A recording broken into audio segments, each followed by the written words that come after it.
Cet homme fabrique des porte-documents à la main. Cet homme est un artisan traditionnel depuis 20 ans. Il doit s'asseoir par terre 6 heures par jour, de manière répétée, jusqu'à ce qu'un morceau de bambou soit tressé en porte-document. D'abord, il prend une scie et coupe l'excédent de bambou aux deux extrémités. Ensuite, le bambou est fendu en deux, pour faciliter le reste du travail. L'homme fait une marque. Il divise le bambou en 4 parties, puis en 8. Et enfin, le long de la section transversale, il le coupe en 16 parties. C'est le pré-traitement d'un morceau de bambou. Et pour faire une mallette, il faut beaucoup de patience, pour que chaque fil de bambou ait la même taille. Et c'est aussi l'étape la plus facile pour se couper les doigts.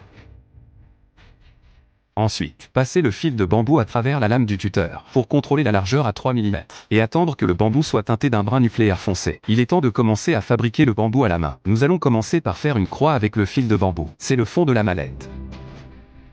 Insérez soigneusement les fils de bambou pour remplir le sac. Faites attention à l'alternance de chaque pièce, afin d'assurer un ajustement parfait. Au fil du temps, le contour du fond du sac se dessine peu à peu, bien que le processus soit très simple. Mais il faut beaucoup de patience. Tout au long du parcours, continuez à remplir et à affiner. Il marque les coins en diagonale à l'aide d'un stylo. Ensuite, il utilise une règle pour mesurer la taille du fond du sac. Puis, insérez un fil de bambou en travers de chacun des 4 bords pour les soutenir. Vous pouvez ensuite commencer à tresser le bambou. Mouillez le bambou avec de l'eau pour cette opération. La partie inférieure à plier. Puis suivre le filigrane. Coupez le fil de bambou dans les coins supérieurs. À l'aide d'un outil, divisez le fil de bambou en plusieurs zones. Vous pouvez ensuite le plier avec précaution. Il ne faut pas être trop pressé. Le bambou est très souple, mais il ne faut pas être trop brutal. Si vous vous précipitez, vous risquez d'échouer. Commençons par les côtés du porte-document. Par rapport au fond du sac, les côtés sont plus compliqués. Ils doivent être préparés avec plus de soin. Après plusieurs préparations, il faut veiller à ce qu'il n'y ait pas de trou dans les fils de bambou. La surface du sac commence également à apparaître progressivement. Il est difficile de le terminer sans un savoir-faire artisanal. Le sac noir sur le feu est le rotin utilisé pour faire les bords. Le degré de courbure est fait à la main. Le rotin est fixé au bord de la mallette.